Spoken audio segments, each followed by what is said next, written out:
오늘 하나님 말씀은 느헤미야 5장 1절로 5절 말씀까지입니다. 성전을 건축하는 데 있어서 외부의 방해 세력이 엄청나게 강했다고 말씀을 드렸죠. 외부에 특별히 이제 사마리아 성의 그 성주인 산발랏을 비롯한 그 사마리아 그 지도층들이 계속 방해를 합니다. 그래서 자기들이 이전에, 그러니까 지금 이번에 느헤미야가 와서 성전을 재건하기 이전에, 그죠? 오래전에 성전을 재건하려고 해서 노력했을 때 바벨론에다가 편지를 보내가지고 저들은 성전을 짓는 것은 결국 독립을 추구하는 것이다. 이렇게 해가지고 결국 이제 그 성전을 못 짓도록 한 거예요. 그러니까 이것이 이제 뭐냐 그러면은 외부적인 노력, 법적인 조치, 행정적인 조치 또는 정치적 조치를 취한 것이죠. 이 상당히 여러분 이게 괴롭습니다. 법적인 것 또 정치적인 세력으로 어떤 우리의 일을 막는 것은 상상외로 어려운 일이에요. 어려운 일. 그래서 누군가가 말할 때 너 고소할 거야. 내가 또 지금 고소하려고 지금 경찰서 가고 있는 중이야. 이렇게 딱 이야기하게 되면은 상대를 공격할 의지가 딱 꺾여요. 법적인 조치는 상당히 고통스럽죠. 그래서 우리가 가급적이면 이 땅 살아가는데 법적인 일로 송사당하지 않는 일이 얼마나 큰 복인지 몰라요. 송사당하면은 어쨌든 판단을 받아야 되고 판단 받을 때는 내가 어떻게 유죄가 나올지 뭐가 나올지 이게 결론 될 때까지 계속 두렵잖아요. 궁금하기도 하고 두렵기도 하고 그리고 또 법원 갈라 그러면은 거의 하루 다 잡아야 되고 그런 것들이 괴롭거든요. 그런데 느헤미야는 처음에 3장 4장에서는 그런 식으로 산발랏이 치고 들어와서 그렇게 고통을 주더니 법적인 요소 또 군사력으로 더 이상 성전을 짓지 못하도록 그렇게 했는데 이제는 그게 또 문제가 아니라 내부적인 반란이 또 생긴 거예요. 내부적인 반란. 이게 모든 것이 다 인생사가 비슷한 것 같아요. 그렇잖아요. 그래서 나중에 알고 보면은 내부적인 요인이 훨씬 힘듭니다. 외부적으로 만약에 우리 교회에서 무슨 일을 하고 있는데 외부적인 법정 불쟁이 있다. 그것도 힘들겠지만 내부가 담임 목사하고 당회가 이제 이 교회를 어떻게 개혁할 것인가 추진해 나가는데 교회 내에서 자중 질환이 일어난다. 목사님의 그 개혁이 옳다고 주장하는 사람도 있을 것이고 그렇게 해가지고 목사님 지나칩니다 해가지고 두 파로 나눠져가지고 이제 완전히 싸운다. 그것도 그냥 싸우는 게 아니라 당회와 교인들 간의 싸움을 이제 나눠진 거예요. 당회 소수의 당회. 그런데 그 당회들은 이 교회를 이끌어가는 지도층. 그 다음에 대다수의 성도들하고 이제 팍 부딪혔어요. 이제 이런 것들은 교회가 이제 붕괴되기 직전의 모습인 거예요. 그래서 사실은 담임 목사 입장에서는 그 내부의 요인이 훨씬 더 걱정스럽죠. 우리 교회, 우리 집안도 마찬가지예요. 외부에서 만약에 송사가 들어오고 어쩌고 이것도 겁나지만 내부에서 엄마 아빠가 완전히 이혼 직전까지 가고 있는 집안은 누가 그 집안에서 소망을 갖게 되겠습니까? 그래서 실질적으로 지금 이제 5장에서는 그런 사건이다. 그런 사건. 그래서 집안에 문제가 발생했다. 이전까지는 외부, 산발랏의 문제였다. 그러면 이제는 집안의 문제다. 그래서 집안의 문제인데 세 가지의 문제입니다. 첫 번째는 식량의 문제, 두 번째는 가뭄의 문제, 세 번째는 과중한 세금의 문제. 이 세 가지가 지금 가장 큰 문제예요. 뭡니까? 식량, 가뭄, 세금. 다 뭐예요? 먹고 사는 문제, 돈의 문제. 그래서 저도 이제 우리 성도들 자주 말하지만 돈은 어느 한계까지 넘어가면은 그냥 숫자에 불과하다라고 하지만 어느 한계에 넘어가기 전까지는 돈은 되게 중요한 겁니다. 저는 돈 가지고 가볍게 여기는 것에 대해서는 절대 동의하지 않고 그 사람들은 돈을 가볍게 여기는 사람들은 언제든지 이중적인 인격을 가지고 살아갈 수밖에 없어요. 입으로는 돈이 문제가 아니다라고 이야기하지만 뒤로 가서는 돈을 열심히 벌려고 하는 모습들이 어쩔 수 없이 나타나거든요. 그러니까 어떻게 해야 됩니까? 돈은 귀중한 것인데 어떻게 써야 됩니까? 하나님의 방식대로 써야 된다. 이것을 이렇게 말을 하는 게 가장 좋은 거예요. 그렇잖아요. 돈이 필요 없다. 돈은 뭐 이 세상 사는데 뭐가 돈이 필요하다. 이런 식인 것은요, 다 자기 스스로를 조금은 과장되고 거짓을 말하고 있는 거거든요. 지금 오늘 세 가지 문제, 식량, 가뭄, 세금, 다 돈의 문제고, 다 먹고 사는 문제에 딱 걸려가지고 이게 이제 난리가 난 거거든요. 그래서 이제 5장 1절에 그때 백성들이 그들의 아내와 함께 크게 부르짖어라 했거든요. 이제 백성들이 부르짖는데, 백성들이 부르짖어. 이렇게 보통 얘기하고, 그 구약에서는 여자나 아내를 앞세우지 않아요. 여인이나 아내를 앞세우지 않는데, 여기서는 그들의 아내와 하거든요. 그러니까 아내를 부가시켰습니다. 그럼 왜 이제 이게 아내들이 나와 있느냐? 그들이 함께 크게 부르짖었거든요. 이 크게 부르짖었다는 것은 뭐냐 그러면은 애굽에서 종노릇 할 때 그들이 고난을 당할 때 부르짖었다라는 그 부르짖가 똑같은 거예요. 그러니까 지금 여기서 부르짖는 것은 똑같아. 애굽에서 종노릇 할 때와 똑같다. 그렇거든요. 그들의 형제인 유다 사람들을 원망했다. 그래서 두 가지를 보면 됩니다. 왜 아내가 나왔느냐? 두 번째는 그들의 형제 유다 사람들에 대한 원망, 이 두 가지를 볼 수가 있는데요. 왜 아내가 나왔느냐라고 할 때 이들은 예루살렘 성전을 지으려고 원근 각지에서 사람들을 느헤미야가 다 예루살렘에서 숙박을 시켰어요. 숙박을. 오고 가고 할 때 기억나나요? 벌써 제가 여기 온 지가 벌써 이제 한 달 훨씬 넘었기 때문에 여러분이 가물가물할 것 같은데, 그들이 출퇴근할 때 문제 때문에, 출퇴근할 때 문제, 그리고 이제 출퇴근할 때 막 도로 막힐 거 아니에요. 그 왔다 갔다 하니까 출퇴근의 문제, 그 다음에 집에 갔을 때 안 돌아오는 문제, 이런 여러 가지 문제 때문에 예루살렘에서 자라 이렇게 돼버린 거죠.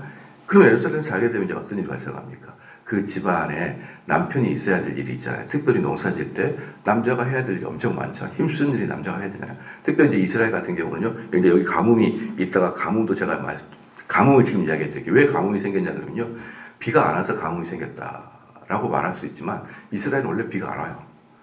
이스라엘 사람들이 물을 모으는 방식은 하늘에서 떨어진 물보다는, 하늘에서 떨어진 물을 그것을 사용하기보다는요, 한 번 비가 왔을 때 그것을 저수지에 담아서 쓰는 용도로 해요. 이스라엘 사람들은.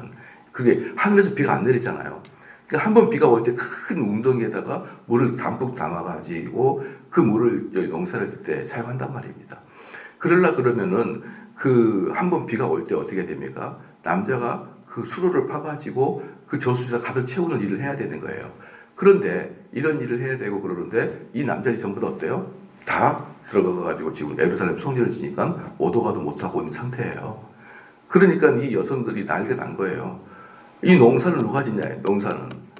그러니까 이제 그것 때문에 여성이 지금 크게 소리를 지르는 거죠.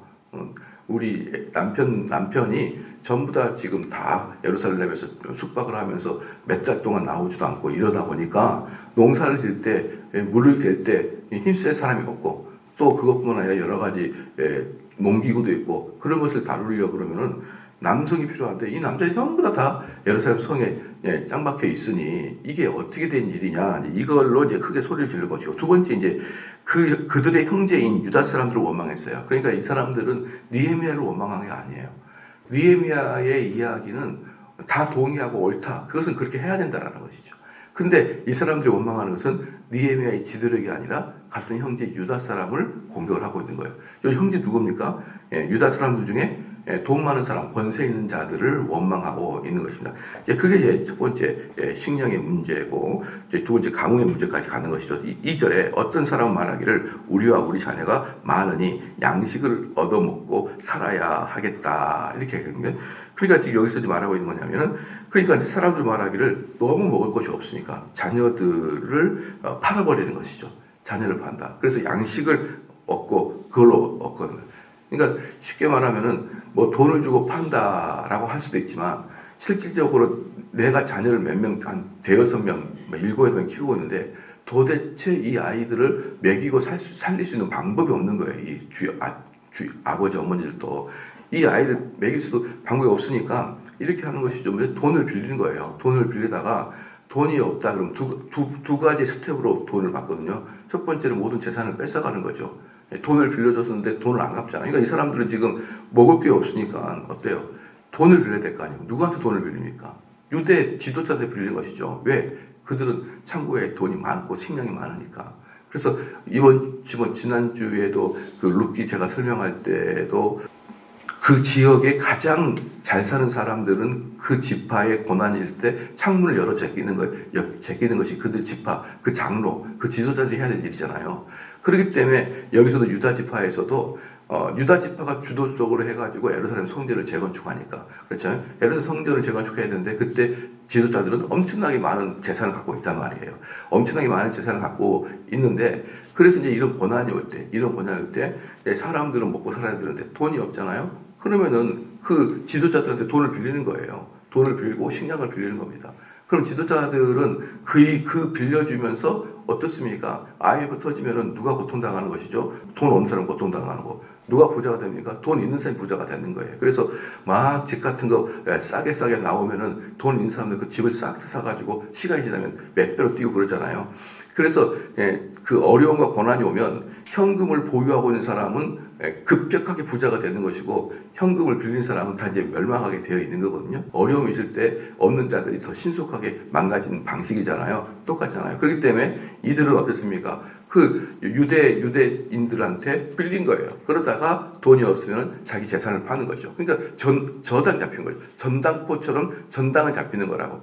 그래가지고 돈을 못 내면 그 밭을, 집을, 땅을 뺏기는 거예요. 그런데 그걸 뺏겨도 그 이자를 많이 쳐버리니까 어때요? 못 갚아요? 그럼 그때는 자녀들을 데려가는 거예요. 그 빚값으로. 그런데 이미 엄마 아빠 입장에서도 그래 내가 너를 데리고 있어봐야 내가 너 먹일 수도 없어. 그러니까 보내는 거라고요. 이렇게 말아가지고 여러분 우리 드라마 보면 많이 알잖아요. 그런 식으로 해가지고 팔아버리고 있는 것이죠. 그러니까 그런데 이제 여기서 문제는 뭐냐면은 아들들은 종으로 팔려가면 거기서 머심을 하지만 이 여자들은 주인 마음대로 성 노리개감이 돼버리거든요.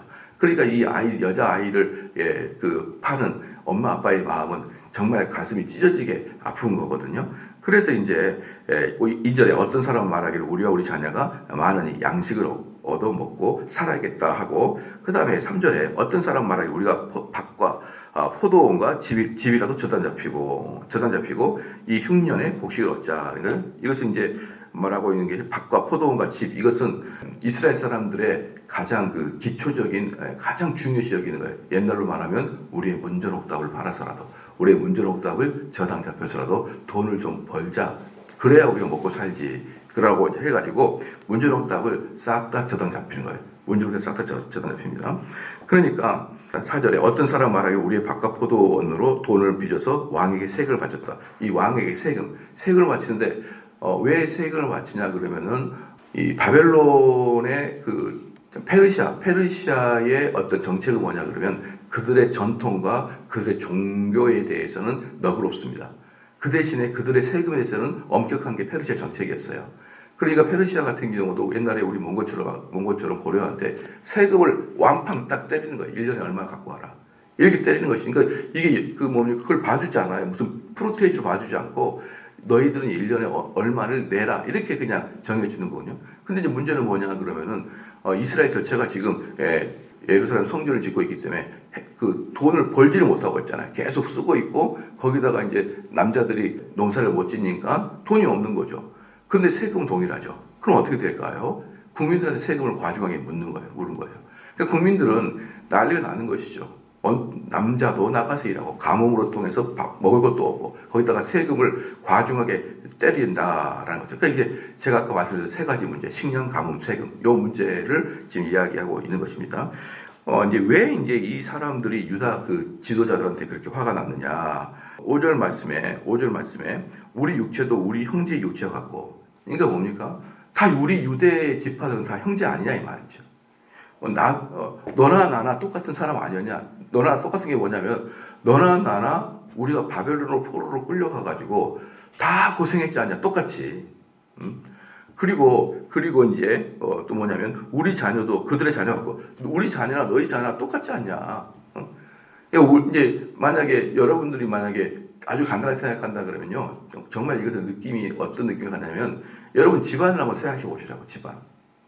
만약에 여러분들이 형제가 7명이에요.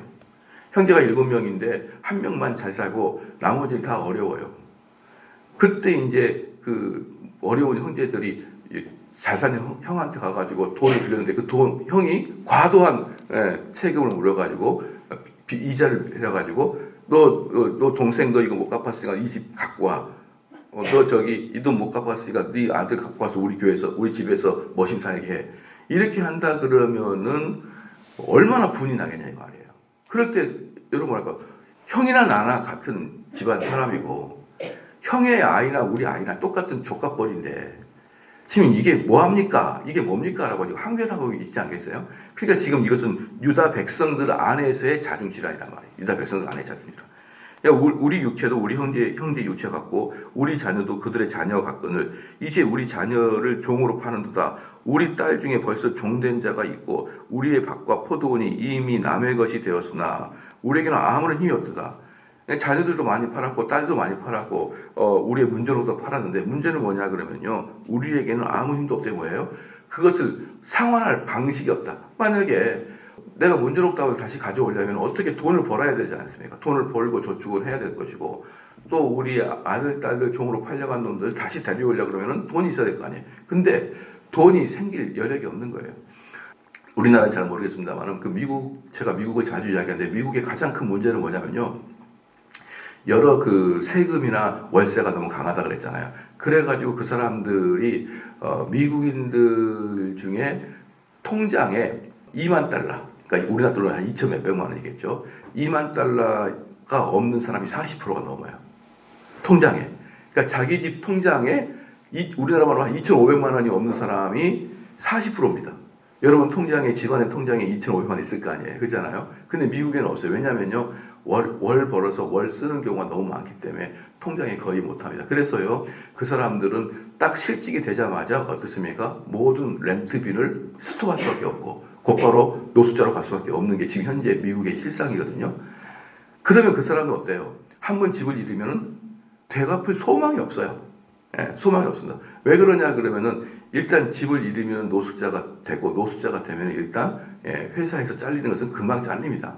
그러면 이게 악순환이 되어버리기 때문에 한번 나락으로 떨어지면 회복할 방법이 없어요. 방법이.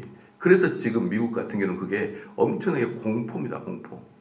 그래서 미국이 지금 경제로 엄청나게 성장하게 된 이유 중에 하나가 뭐냐면 자율적인 쉬운 고용이거든요. 그러니까 너 취업해. 너 그만둬. 이것이 미국은 되게 쉬워요. 우리나라만큼 해도 노동법에 신고해버리고 의미 없이 자르면은 그 회사 사장이 큰 고통을 당하는데 미국은 회사 사장의 주도적인 입장으로 경제를 끌고 가니까 경제가 크게 부흥하는 반면에 노동자들은 큰 고난을 당할 수 있는 상태에 빠지잖아요. 그러니까 너 그만둬가 미국 것은 쉬워요. 그럼 너 그만둬 그럼 2달 안에 그 사람은 이 통장이 없는 사람들 2달 안에 집을 나가게 가게 되어 있거든요. 그럼 그 사람들에게 소망이 없어요. 그래서 여러분들 진정한 자유는 통장에 돈이 있어야 진정한 자유예요. 제가 늘상 말하지만 돈에 대해서 너무 짚어보지 마십시오. 돈은 여러분을 자유로운 사람을 만들어주는 1번입니다. 1번. 그래서 돈이 없으니까 어때요? 나가. 그러면 그 사람 나가는 순간 어때요? 회복 불가능합니다. 소망이 없는 거예요. 소망이. 지금 이 사람들도 마찬가지예요. 이미 과중한 그 이자 때문에 갚을 수가 없어요. 그리고 그 땅을 그 형들이 싸게 가져가 버린 거예요. 그러니까 이제 이 사람들이 나중에 어떻습니까? 그 유대인 지도자들을 엄청나게 뭐라고 하는 거예요. 우리가 예루살렘 성전, 느헤미야가 말하고 있는 것을 우리는 그걸 문제 삼는 게 아니라는 거예요. 그거 문제 삼지 않고 형제들의 어려움을 통해서 그들의 배를 부르는 그 같은 유대 지파 사람들에 대한 문제를 이야기하고 있는 것이죠. 그래서 이제 이런 걸 본다 그러면은 저는 이제 이 설교 준비하면서 그런 생각을 했거든요. 과연 우리 조선시대에 여러분들이 우리 그들을 조상이라고 존경할 가치가 있냐 이 말이죠.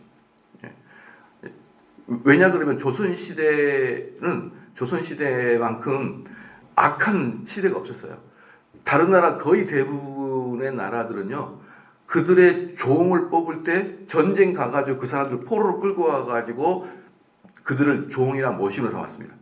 몽고가 와가지고 우리나라 사람 다 데리고 와가지고 젊은 놈들은 종으로, 여성들은 성적 놀이기로 다 그렇게 사용해버렸어요. 중국도 그렇고, 몽고도 그렇고, 유럽 사람도 그렇고. 그런데 우리는 힘이 없어요. 우리 조선은 힘이 없으니까 남을 침범하지 못합니다. 침해해가지고 일본 가가지고 일본 놈들을 종으로 데려오지 못하고, 중국 놈을 종으로 데려올 수가 없어요. 힘이 없으니까. 그러니까 우리나라는 자국민을 종으로 삼아요. 그래서 전 세계에서 자국민을 종으로 삼는 몇 개 안 되는 나라입니다. 다른 나라는 거의 자국민들을 그렇게 종으로 안 삼아요. 그리고 더 재밌는 게 뭐냐면 우리나라를 제외하고 모든 나라들은요. 종하고 평민하고 종하고 종이 아닌 사람이 결혼하게 되면 항상 종이 아닌 사람 그 높은 위치에서 그 종을 해방시켜줘요. 너는 이제 양반과 결혼해서 너 양반이야. 근데 우리는 어떤 법이냐면 누구든지 종과 결혼하면 종이 돼버려요. 예. 그러니까 조선시대는 종이 늘어나는 추세가 될 수밖에 없어요. 내가 사랑에 빠져, 내가 일반 평민입니다. 일반 양민이에요. 그런데 종하고 사랑에 빠져 결혼해요. 그럼 그 사람도 다 종이 돼요. 그러니까 이런 악한 시스템이 조선시대였어요. 자, 그렇다 그러면은 그 조선시대에 우리나라는 40% 이상이 종이었는데 그 종처럼 살면서 인간 대접 못 받고 우리 살게 했던 양반들이 더 좋을까요? 아니면은 똑같아도 일본 놈이 좋을까요? 제가 봤을 때는 밑에 상놈들은 똑같아요. 양반이 국가를 잡든 일본 놈이 국가를 잡든 밑에 일반 서민들은 별 차이를 못 느낍니다. 여러분들 드라마 보시죠. 드라마 보면은 두 개 아주 기억한, 제가 자주 말하는 게 있어요. 첫 번째 뭐냐면은 딸내미 종으로 파는 거 드라마 항상 나와요. 조선시대 드라마 보십시오. 두 번째 뭡니까? 사또가 멍석말 해놓고 막 뚫게 펴놓고 네 죄를 네가 알렸다. 이게 조폭이죠. 무슨 합법적인 어떤 것도 갖고 오지 못해요. 증거도 없어요. 모든 사람들의 소문에 의해서 저 사람 나쁘답니다. 그럼 뭐 망성말 해가지고 두둑이 펴놓고 네네 해가지고 감옥에 넣어버리는 게 사또였어요. 자, 이런 나라가 여러분 얼마나 억울합니까?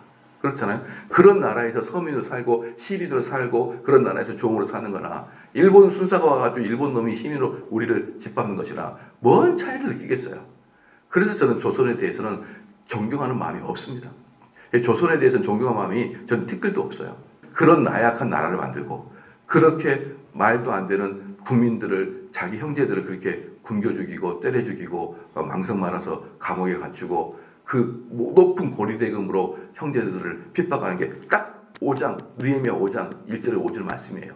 그러니까 그 사람들이 그 뭐예요? 유대 지파의 지도자들에 대한 분노가 하늘을 들끄는 겁니다. 그것을 보고 느헤미야는 알았어요. 이게 큰일 났다. 이 상태는 우리가 가장 위험한 상태에 처해 있다라는 것이죠. 그래서 지도자들이 가장 두려워하는 것은 내부적 혼란이거든요. 근데 내부적 혼란이 완전히 닥치자 이제 이 사람들을 출애굽기 22장 한번 봅시다. 출애굽기 22장 25절입니다.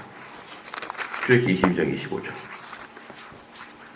출애굽기 22장 25절에 네가 만일 너와 함께한 한 백성 중에서 가난한 자에게 돈을 구워주면 너는 그에게 채권자 같이 하지 말며 이자를 받지 말라고 분명히 나와 있어요. 누굽니까? 채권자처럼 하지 말고 이자 받지 말라는 게 누구예요? 형제들에게 하지 말라. 그냥 일반 비즈니스는 당연히 이자 받아야죠. 근데 형제들에게 받지 말라고. 이게 왜 그럴까요? 이때 돈을 빌린다는 건 생존의 문제예요. 그러니까 남의 생명을 가지고 너 돈 버는데 쓰지 말라. 이게 하나님의 금지예요. 그래서 여러분들이 진짜 선한 사람이 되려고 그러면요. 여러분도 본성들이 이렇습니다. 야, 지금 요즘에 경제가 정말 안 좋아요. 특별히 IMF 때 많은 사람들이 대출을 갚지 못해가지고 이제 뻥뻥뻥 나자빠지고 앉아 있는 거예요. 그러니까 그때 건축물이 가격이 뚝 떨어지는 것이죠. 그때 이제 부자들이 허허 이때다 절호의 찬스다 이걸 싸게 사가지고 다시 좋아지면은 대갚아야지 대사야지 이런 마음 여러분들 지혜롭다 생각하죠. 이게 전형적으로 고리대금업자의 마음이에요.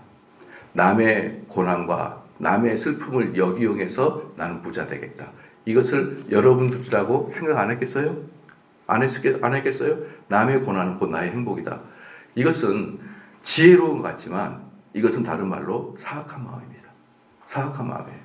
설마 그런 마음이 있다 그래도 그것 때문에 일확천금을 노리려고 막 돌아다니는 것 자체는 이미 하나님이 좋아하는 마음은 아니에요. 그런데 가만히 보면은 아이고 목사님 지금이 살 때예요. 이런 사람 한두 명이 아니에요. 내 속으로 아이고 이 고리대금업자 남의 피해는 나는 곧 유익이고 너의 고통은 곧 나의 기쁨의 원천이다. 이런 놈이 아닙니까 이게? 이런 놈이 아니에요. 그렇기 때문에 저는요 부동산도 문제고 또 여러 가지 사업도 문제고 저는 과도한 이익을 취하려고 하는 그 자체가 이미 안 되는 마음이다. 과도한 이익을 취하지 말고 저는 제일 좋아하는 게 정당한 거래에 의한 정당한 이익이에요. 그 내가 이 건물을 사가지고 내가 망해먹겠다 그런 말 하는 거 아니에요. 이익을 보라고요. 그 건물 사서 이익을 봐야죠. 건물은 저는 항상 주거는 잠만 자는 곳이 아니다. 그 주거는 또는 재테크가 될 수 있을 때는 더 좋은 일이라고 저는 생각합니다. 그런데 문제는 뭐예요? 남의 고난을 적극적으로 하려고 하는 것. 그 마음 자체가 문제라고. 누가 부동산 사지 말고 부동산 뭐 그것들 거래하지 말라. 이게 아니에요. 하시고 또 그걸로 인해서 어떤 재정적 유익도 보는 것은 저는 합당하다고 봐요. 그런데 때는 이때다. 때는 모든 사람이 지금 가난하다. 내가 이렇게 하지 이때 돈 한번 땡겨봐야지. 이런 마음은 정확하게 고리대 건물자의 마음이에요. 정말 싸게 사서 정말 극단적으로 비싸게 높이려는 그 마음 자체가 이미 사기꾼의 마음이요. 그 마음 자체가 뭐예요? 악한 마음이다라는 것이죠. 그래서 사랑하는 성도 여러분, 이 교회 공동체가 어떻게 됩니까? 교회 공동체는요, 조금 재정적 여유가 있는 사람들은 다른 사람의 고난도 살펴봐야 되는 거예요. 살펴봐야 됩니다. 야, 너 어려움 당할 때 나는 잘 됐어. 야, 모든 사람들이 돈을 잃고 있는데, 난 이번에 주식이 나 혼자 대박 났어. 이런 것은요, 공동체식을 깨버리는 거예요. 그럼 돈을 대박 나서 어떻게 될까요? 가난한 데를 좀 살펴봐야 될 거 아니에요. 자기는 돈을 버는 족족 주머니에 넣고, 다른 사람 같은 교회 형제 자매의 그 고난에 대해서 전혀 신경을 쓰지 않는 그 공동체가 바른 공동체냐 이 말이에요. 그래서 사랑하는 성도 여러분, 우리는 일반 시민들을 위해서 일반 시민들이 어려움 때 내가 그들을 돕고 이렇게는 할 수는 없는 거예요. 또 그 사람이 진짜 어려운지 가짜 어려운지도 알 수도 없고. 그러나 우리가 확실히 알 수 있는 것은 우리 가정이나 교회의 성도들의 어려움을 우린 진짜로 알 수 있거든요. 왜? 오랫동안 같이 구역도 하고 오랫동안 같이 대화도 해봤기 때문에 진짜로 어려워짐에 빠져 있는 것을 알고 있거든요. 자, 이런 것들에 대해서는 교회는 모른 척하면 절대로 안 된다. 그들에게도 어떠한 먹고 살 수 있는, 먹고 사는 것은 정말 입에 풀칠만 할 수 있는 정도는 도와야 된다. 입에 풀칠 정도 할 수 있는 것은 도와야 된다. 저는 돕는 수준은 그 정도 돼야 된다. 그 사람들 우리가 도와가지고 밖에 나가서 영화도 보고 드라마 좋은 것도 사고 연극도 보고 그 정도는 사치다. 그게 아니라 정말 입에 풀칠할 정도는 생계는 우리가 도와줘야 된다. 여러분 교회에서 보면요, 하여튼 문제가 많아가 사업한다고 뭐 한다고 돈 빌려가지고 다 망해버린 사람이 있어요. 그래서 빌려준 사람도 전부 다 막 뒷골 땡기는데 자기는 호사스럽게 돌아다녀요. 막 돌아다니고 맛있는 거 먹으러 다니고 멋진 데 다니고. 그건 아니라는 거예요. 그런 식으로 그 사람을 저 사람은 불쌍히 여기는 게 아니죠. 불쌍하게 여기는 게 뭐냐면 먹고 입에 풀칠할 정도가 돕는 정도의 한계다라고 보게 됩니다. 기도하시겠습니다.